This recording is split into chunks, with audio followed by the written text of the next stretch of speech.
Thanks, Dave. So hi everyone to our first My AS My Life Facebook Live of 2021.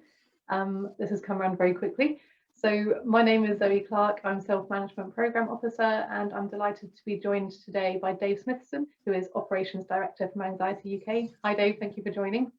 Hi Zoe, thanks for inviting us to join you today. That's a pleasure.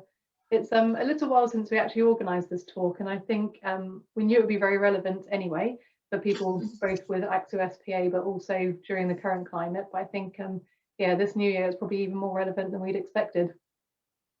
Yeah, definitely. I think as well, I know you have a lot of carers and supporters that will follow you and watch this as well, and I think we'll all be experiencing all sorts of stresses and anxieties right now, won't we? Absolutely. So today, everyone, Dave is going to be going through a few techniques to help you manage anxiety, and also talking particularly in regards to the pandemic, how we can help with our resilience as well. So as always, the video will stay on the page afterwards, so do come back later to check in if you can't watch the whole video live. We'll also put it on our website on My AS My Life, and the link is in the video description. And I've also put some links to Anxiety UK's website and their helpline there as well. So Dave, first of all, do you want to tell us a little bit about yourself and about Anxiety UK as well? Yeah, certainly. Anxiety UK has been around for just over 50 years now. We actually celebrated our 50th anniversary last year, as you can probably tell from the banner behind me. We had a bit of a virtual celebration event in November. We had plans for a major celebration last May, I think it was, that we were going to invite former staff and trustees back and have a wonderful party to celebrate our 50th anniversary, but for obvious reasons that got cancelled, and but we still managed to celebrate, and we've been around, as I say, 50 years, helping people, supporting people with anxiety, stress and anxiety-based depression, giving them information, advice, and also access to therapy services and other services that help and support them. And some of those services are quite new, that we launched only last year during the pandemic. So if you look at our anxiety courses and groups section on our website, for example, you'll find information there about our Calm Club and our online peer support group and our online anxiety management course. So we provide a lot of information and advice. And I've been with Anxiety UK now for 8 years, just over 8 years. I started 8 years ago this month. In fact, I think 8 years ago this week, if I remember rightly, I think it was the 11th of January, something like that. So yeah, I started as on a temporary contract as a communications and marketing coordinator, and I'm still here 8 years later as operations director, having done various roles and jobs, and it's been a great role. I've really enjoyed it, and a lot of my role involves working with our other charities and supporting other charities, sharing awareness and supporting them with their beneficiaries living with stress, anxiety, anxiety-based depression. I know we've presented a session for a couple of years ago for you at one of your annual events, and it's delighted to be invited to join you again today, and hopefully what we're going to cover will help people. Absolutely, yeah, thank you for taking the time to chat to our followers again. I think it'll be really helpful. Yeah, been great to come down to London again. I know we had a lovely day out last time, but sadly, yeah, for the time being, we have to rely on Zoom for sharing that information. But absolutely, just as much fun. Yeah, it'll be good when we can all get together in person again, hopefully soon. Yeah. Okay, fantastic. Well, I will let you sort of get on with the actual session and start your screen sharing and everything. So everyone watching, please do pop any questions in the comments box, because after Dave has chatted, I'll come back on and we'll do a Q&A, so I'll ask any of your questions. So I will leave you to it. Thanks, Dave. Lovely, thank you, Zoe. I'm going to share my screen because I've got some slides that will help us to take us through what we're going to talk to you about. And so yeah, dealing with anxiety in a pandemic. This is me. This is who I am. And so just done that introduction, so you know that. So we'll skip on that. And I've mentioned briefly, as I say, Anxiety UK, we're the UK's leading user-led anxiety disorders charity. We were founded in 1970 and provide support, information and advice on anxiety, stress and anxiety-based depression. First technique I want to talk to you about, and it's something that we've been promoting and encouraging people to think about right from very early days of the very first lockdown, is a technique that we found on a website called getselfhelp.co.uk, and it's called the Apple technique. And it's a technique that we were encouraging people to use. We shared with all our volunteers during lockdown 1, and we had a lot of calls from the press at the time as well during that first lockdown, tips and tools and advice for people living with anxiety and stress and worried and fearful of what the pandemic was going to bring. And in that first lockdown, of course, none of us knew what we were facing. And understandably, for a lot of people, it was a very worrying time. So this was a technique that we were promoting, and a lot of media got behind it as well. I know the BBC did a wonderful graphic on it. So it stands for, this Apple stands for acknowledge, pause, pull back, let go, and explore. I'm going to just talk through that in a little bit more detail with you. So first of all, acknowledge. And what we're saying here is it's fine to notice and acknowledge any uncertainty as it comes to your mind, because anxiety is fear, worry, it's uncertainty, isn't it? It's that need for certainty that we're seeking. And you know, it's like going back to lockdown 1, because it's a good place to start this, isn't it? A good place to draw upon as an example is like that uncertainty of how far was this pandemic going to spread? How long was it going to be around? There was uncertainty. You know, how long we were going to be in lockdown, uncertainty around that. You know, so lots of uncertainty around this pandemic. And even now, 9 months later, there's still uncertainty as to, you know, how far can we travel for exercise? How far can we expect, how long can we expect to be in lockdown? You know, will the vaccine allow us all to return to normal overnight? Clearly, I don't think it's going to. And listening to something report yesterday about uncertainty around whether the vaccine means that you'll never catch it again, or will you still be a carrier, or how long will it protect you for? So there's still lots of uncertainty around in our lives. And so it's okay, what we're saying, it's okay to notice that, to acknowledge it, but then how we respond to it, how do we react to it? So what the Apple technique is encouraging you to do is to just pause. As you notice it, as you acknowledge it, just pause. Don't react to it. Try not to respond to it. Try not to react at all. Pause, breathe, take a second, stop, think, let the dust settle, and then just pull yourself back from that thought. Tell yourself this is just the worrying talking. Because often, you know, this apparent need that we have as human beings for certainty isn't always helpful. It isn't always necessary. It is only and often a thought or a feeling. Don't believe everything that you are thinking or feeling, because thoughts are not statements or facts. So, you know, for example, you might think, well, I might not be able to go out of my house again for another 18 months. Well, that's just a thought. That's not a fact. That's not a statement, is it? It's a thought. It's a feeling. It's a worry. But if you try and stop yourself worrying about it, pull back from that worry, try and just park it for a second. And then moving on to the L, the first of the L's, the only L, sorry, let go. So you've acknowledged, you've paused, you've pulled back. Then you want you to let go of that thought or feeling. You've acknowledged it, you've recognized that you've accepted it is only a thought or a feeling. Try and tell yourself that it's going to pass. You don't have to respond to these thoughts or feelings. Even try and just imagine them floating away. Just parking them to one side. Yeah, that's going off on its own, floating away in a bubble or a cloud. I remember listening during the first pandemic to one of our therapists doing a webinar similar to this and saying, look, imagine you're at the bus stop and the double decker comes along and you're going to put that worry, that thought or the feeling on the top deck of the bus and let the bus take it away. So just imagine that thought or feeling going, floating away in a bubble or a cloud, letting go of it altogether. And then try and bring yourself back to the present moment. And this will lead into the next little exercise I'm going to talk through with you. So it's about exploring the present moment, because you're here right now in this moment, everything's fine, isn't it?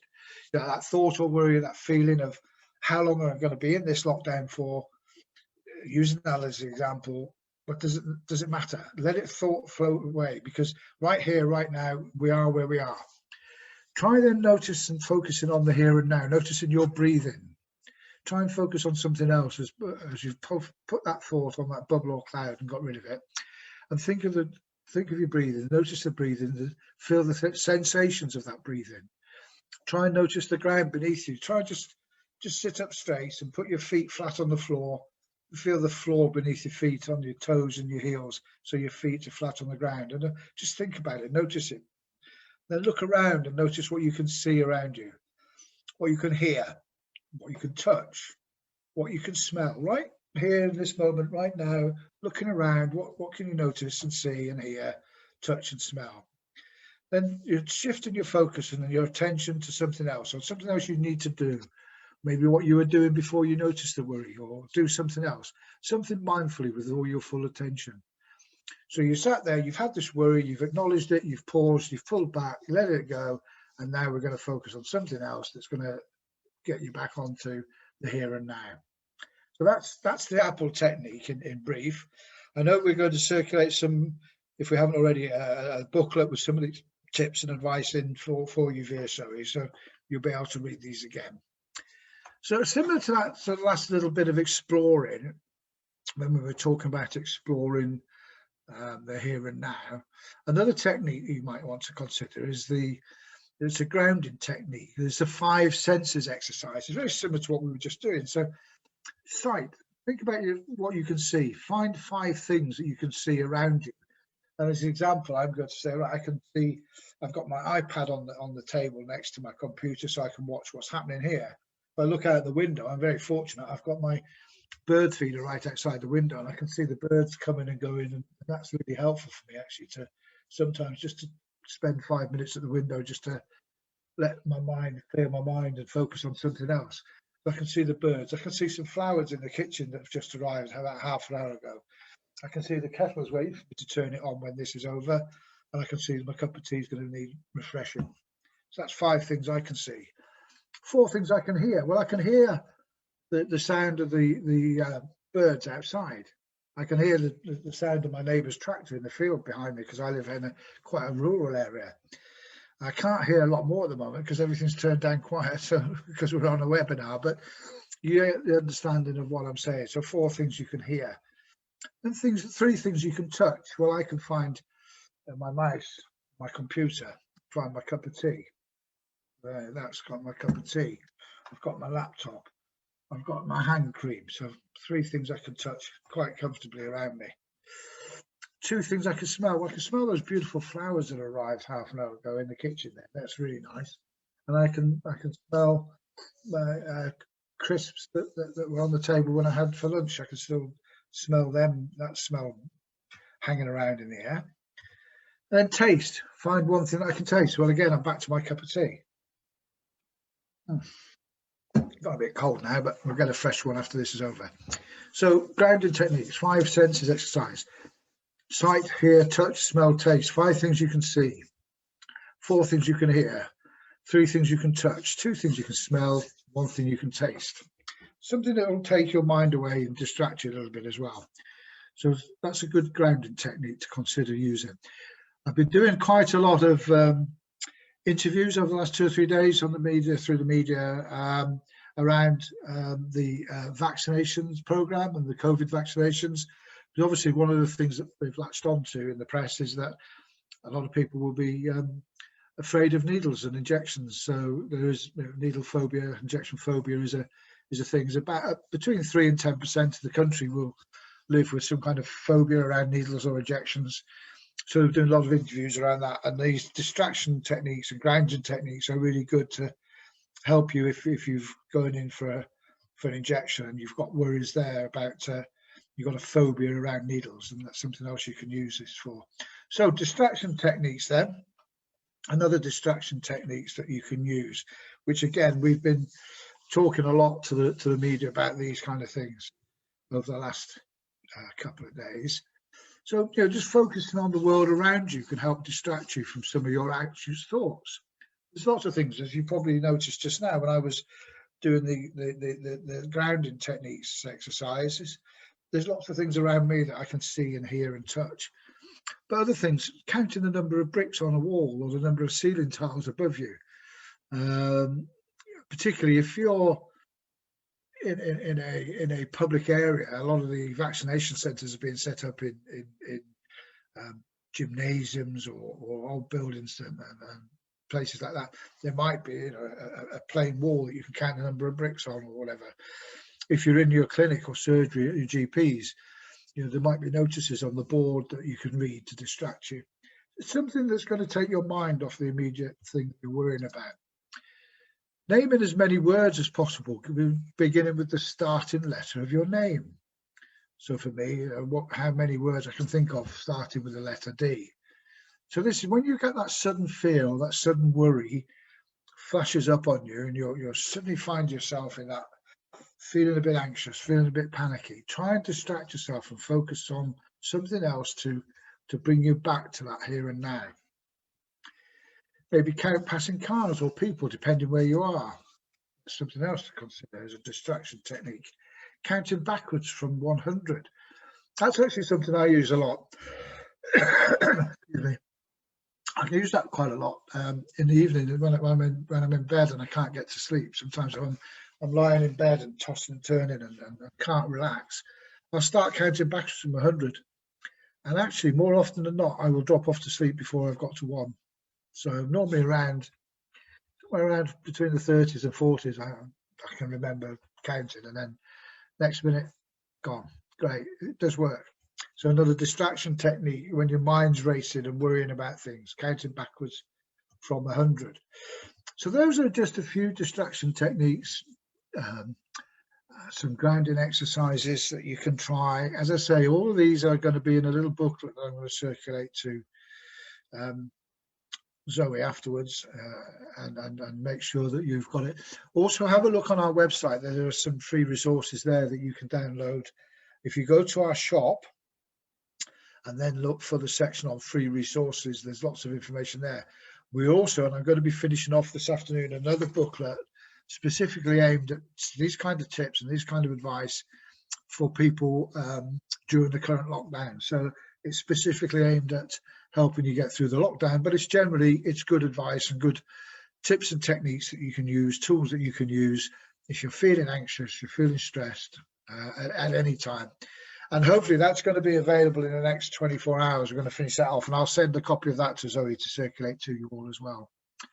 But other things to consider are exercise. It's really important that you get some exercise. And you know, there's this whole debate going on about what is local, how far can you go, and that's for another arena. That's not for us to worry about those kind of the nuances about how far you can and can't travel to go and exercise. But the important message is the government are encouraging us to get exercise, because they know full well it's not only good for our physical health, but it's also good for our mental well-being.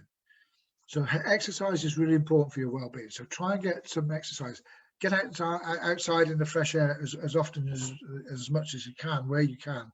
Again, not easy to do right now when the weather's not great and we've had snow and ice and fog and all sorts in the last few days, and it's not going to get any easier for a little while for sure. But try and get out when you can, wherever you can. Get some exercise, get some fresh air.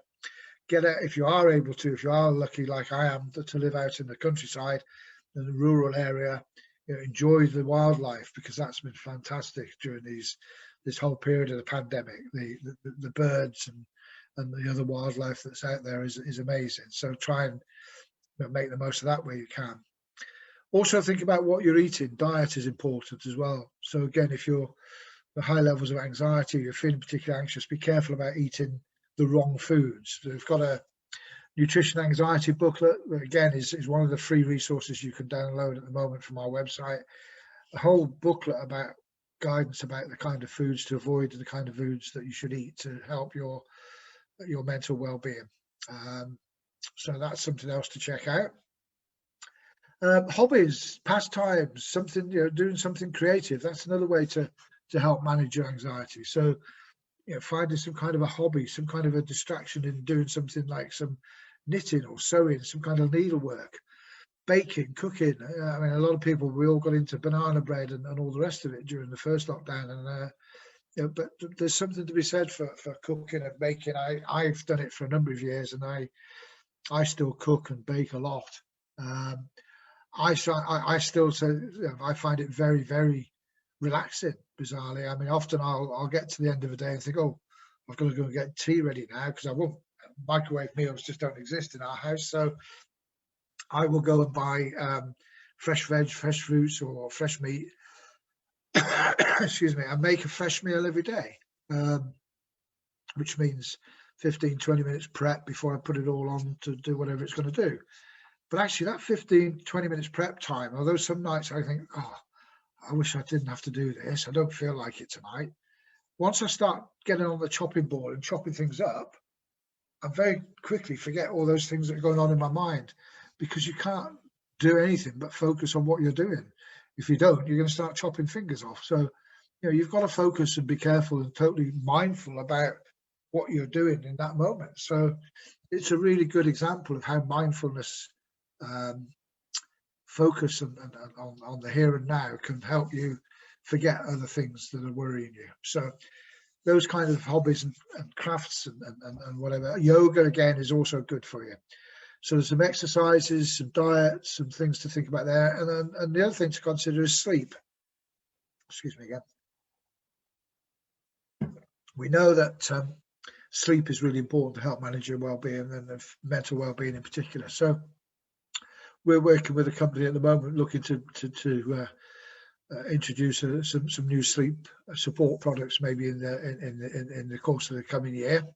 And we did a survey of people's sleeping patterns and sleeping behaviours just before Christmas. There's a blog on our website again about that and the findings. And we've identified, we've always known that poor sleep is a direct link between poor sleep and anxiety. But we also know that during the pandemic that people have found sleeping has also been distracting, and there's been a direct correlation between the pandemic and people's poor sleep. So again, seeing what you can do to help yourself sleep, get a good night's sleep is really important. So there's some tips and tools about sleep that you maybe need to look into. So that's a look through some distraction techniques and some other things you can consider to develop and build your resilience and your well-being. I'm going to finish with a short video which captures a lot of tips and techniques in a sort of 2.5 minute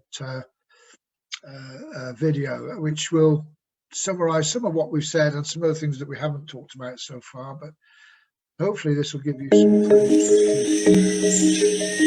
Anxiety is the body's natural response to danger. When our cave-dwelling selves got into trouble, our primitive brains would trigger an anxiety response to help us deal with a life-threatening situation. This is known as the fight, flight, or freeze response. Once we dealt with the danger, the anxious feeling would subside and we'd feel normal again. The problem is, our brains haven't changed an awful lot since then, and they can still perceive everyday stresses as life-threatening. When the responses aren't dealt with properly, they can build up over time and cause anxiety disorders. Here are 9 practical tips to help you start living with anxiety. Learn. The more you know about anxiety, the better. There are a ton of books, podcasts, and videos out there to get you started. Sleep. Establishing a good sleep routine and getting the right amount of sleep will help reduce anxiety. Dreaming helps the brain declutter itself of those unresolved anxiety responses. Exercise. Getting plenty of exercise reduces the amount of stress hormones in your body, which build up when your body goes into fight or flight mode. Don't smoke. People often smoke to calm their nerves, but cigarettes actually contain substances that can trigger anxiety and trick your body into fight or flight mode. Diet. Too much sugar can cause anxiety, as can coffee, tea, and alcohol. Eating a healthy, balanced diet helps reduce anxiety. Positive thinking. When you're having negative thoughts, challenge them. Repeat positive thoughts instead. Anxiety can't take hold when you're in a positive frame of mind. Visualize success. The primitive brain doesn't know the difference between imaginary threats and real ones. So instead of constantly worrying about failure, treat stressful scenarios as a challenge. Visualize yourself succeeding, and you might be pleasantly surprised. Relax. Try some guided meditation, mindfulness in household tasks, or just spend some time doing something you really enjoy. Give your brain a break from its cycle of negative thinking, even if it's just for a short time. Therapy. Seeking help from a professional therapist can help you form a game plan in dealing with anxiety, as well as offering a different perspective and alternative methods of treatment. Anxiety can often feel like an unwinnable fight, so it helps to have someone in your corner.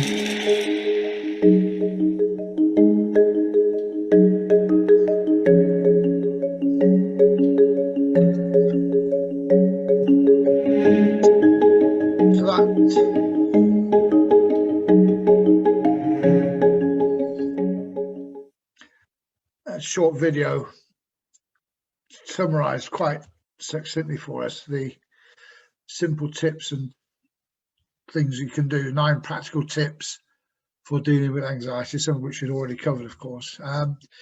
Finish on that slide there, leave that slide there for a little while for you to maybe have a look at. But that covers really what I was going to cover for you this lunchtime. So we offer therapy services ourselves. If you are looking for some help and support, our helpline there is 03444 775 774. And email support is support@anxietyuk.org.uk. I know Zoe's going to share that with you afterwards as well, I believe. So I'm going to end there and go back to the screen here with Zoe, and hopefully we've got maybe some time for a short Q&A if there's any questions, and if there's no questions, then we'll look to wrap up, I guess, unless Zoe's got some for me. Yeah, well, firstly, thanks so much, Dave. That was really, really informative, but really clear. And it was lovely to get some really practical tips as well. And yeah, definitely we'll signpost all the resources that you mentioned as well. So I can update the video description and pop them on our website as well. So anything you're able to share will definitely get out to all our members and all our watchers. One thing in particular, so for me, that really resonated, I love the bus analogy where you put your worry on the bus and let it drive away. And actually Heather commented on the video as well, saying that she particularly loved that analogy. Yeah, I said that we did, I know you guys have been doing quite a lot of these webinar type features and stuff on live chats on Facebook. We did a series last March, April, when the first lockdown happened, and they're all available to sort of watch again, as indeed are yours on our YouTube channel. I can't remember which therapist it was, but one of them talked about that, and it's something, again, little things that stick in your mind, don't they? And it is true, you know. They are just worries, they're thoughts and feelings, they're not facts, they're not statements, they're, you know, and we hold on to them for dear life sometimes, if it's, you know. So yeah, just try and remember sometimes that it's not, you know, it's not necessarily something you have to hold on to. If you can just put it away, let it drift off, and focusing on that here and now, bring you back into that the current moment, the present moment. And yeah, it's difficult to do, but it's and some of these things like take practice. You know, there was building our resilience is something we can do. We can make ourselves stronger to cope with these pressures and these anxieties and these worries and the stresses, but it takes time. You've got to practice it. Absolutely, yeah. And I think it's nice to recognise that it's almost like often when we're talking about sort of managing health as a whole, and particularly with Axial SpA, we talk about having a toolkit and with lots of different practical things. And you know, like this, you've given us loads of different tools that you can have there and practice over time and use them as and when you need them as well. So yeah, really helpful. Yeah, we've got quite a few people saying thank you in the comments as well, so it's definitely helped a lot of people, and people are sharing it already with people that they know would benefit from it. We do have one question from Heather asking about whether you have any tips on talking to your boss or your work about things which spark anxiety at work, but without worrying them too much. I imagine without worrying their boss too much. Yeah, workplace conversations are always challenging. I mean, obviously they're difficult conversations to have in the best of times, and but you know, these days there's a lot more awareness around. We do a lot of awareness training for businesses, and as indeed, you know, other organisations like us do, and Mental Health First Aid have been very active over the last few years in the workplace. So I think there's a lot more generally understanding and appreciation of anxiety and stress, anxiety-based depression. So hopefully whoever you're having those conversations with will be educated and receptive to them, and be, know how to deal with it, be sympathetic with it. But from my experience, the best way to have those conversations is to be honest and say, look, I need to have a conversation with you about something that's bothering me. This is the situation. What help and support can you offer me? What can we do? If it's yourself, if you're the manager and somebody comes to you, don't make assumptions about things. Ask them how we can help, how you can help them. Ask them what they need, what help and support they want. Be non-judgmental.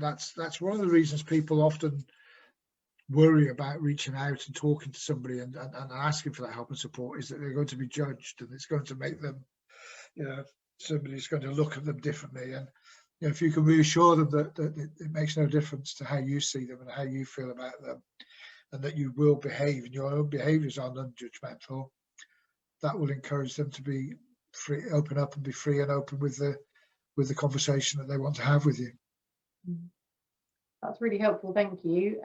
Yeah, and I think it's really important. I imagine the more that we talk about it as individuals and as workplaces as well, the easier it's going to get for everyone. I imagine you've seen that change a lot over time as well. We have, and if I'm honest, there's still a long way to go.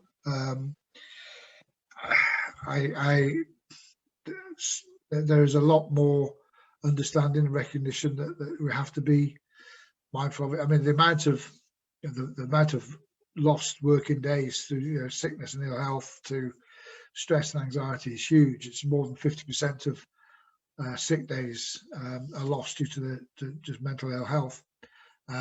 It costs the economy billions every year. So, the more we can do to help people get help and support, and to be able to have those open, honest conversations, the better. But not everybody is fully enlightened just yet. That's what we say. So there's still some way to go. Absolutely. And actually, just to let all our viewers know that we are planning for later in the year, we're going to have another Facebook Live all about talking to friends and family about your condition as well. So the mental health side will tie in with that as well, because I think you can't really separate out your physical and mental health. They definitely go hand in hand. So we'll be covering that later in the year as well. And someone's asked if you would recommend meditation as well, which I think you mentioned in the video there. Yeah, definitely. Meditation is definitely a good form of relaxation. We have a partnership ourselves with Headspace, which is a mindfulness meditation app that you can download onto your phone or your tablet. At the moment, we offer currently a 3-year subscription to Headspace with every membership of Anxiety UK. So it's quite a good deal, because although Headspace are offering their products at the moment free to a lot of people during the pandemic, which is great of them. It's very altruistic, as you would expect of them to do. They're a great partnership that we have. But there are other apps out there in sort of true BBC style. I have to say that other apps are available. Calm is one that I know of. So there's lots of ways you can do that these days with quite easily. It's one of the areas where technology has been a real benefit. Is it can deliver these kind of tools to us at our fingertips in our homes, on our mobile devices. It's great, isn't it? So yeah, definitely use meditation as to help you to relax and help manage your stress and anxiety. Absolutely, yeah, it's good that more and more things are coming out, definitely. Yeah, and we get approached regularly by tech companies bringing new products to the marketplace. So there's always new things coming along, and it's a boom area at the moment. Oh, fantastic! So I'll definitely encourage all our viewers to follow your social media pages to keep up to date with anything that's new that you're drawing everyone's attention to. Yeah, and quite often we'll feature some of these new developments, new techniques, treatment techniques in our magazine, Anxious Times, as well, which if you're not a member, you get a copy of that free, but if you're not a member, you can buy a copy instant download off our website every quarter. It is only $2.99, I think it is. So Okay. yeah, always featuring new techniques and new types of therapy. So we introduced compassion focused therapy last year, working with Professor Paul Gilbert from Compassionate Mind Foundation, who was, Paul's one of the guys who's the key driver behind compassion focused therapy. And we got a fantastic interview with Paul in our winter edition of our magazine, where he talks about compassion focused therapy, and it's all focusing on being kind to yourself. And again, it's what we need to do in these difficult times is to remember to be kind to each other, but remember to be kind to yourself as well. Absolutely. I think sometimes you can end up sort of bottom of the pile, can't you, in terms of sort of being kind, definitely. So we haven't got any other questions. I'll give people just another minute if there are any last questions that we can ask you while we have you. While I wait a few seconds, I will just sort of reiterate that the advice that you had, particularly regarding exercise, we would get behind very wholeheartedly, because exercise is one of the best things we can do for Axial SpA, for managing it. And also, yeah, I can definitely, I agree that baking can be really helpful. The only problem I've found recently is that I'm not seeing other people, so I'm having to eat it all myself. So I'm having to exercise a little bit more at the moment. The only downside. Yeah, I'm not sure if that's that big a downside, but I know what you mean. It's a good problem to have. Yeah, exactly. Yeah, there are worse problems to worry about. Definitely. Okay, perfect. So yeah, we've got lots of thank yous coming in, and no other questions. So yeah, thanks again, Dave. That's been really, really helpful session. It's been a pleasure. Yeah, lots of viewers as well. So we'll finish there. Thank you. All right, take care. Thank you. Yeah, bye.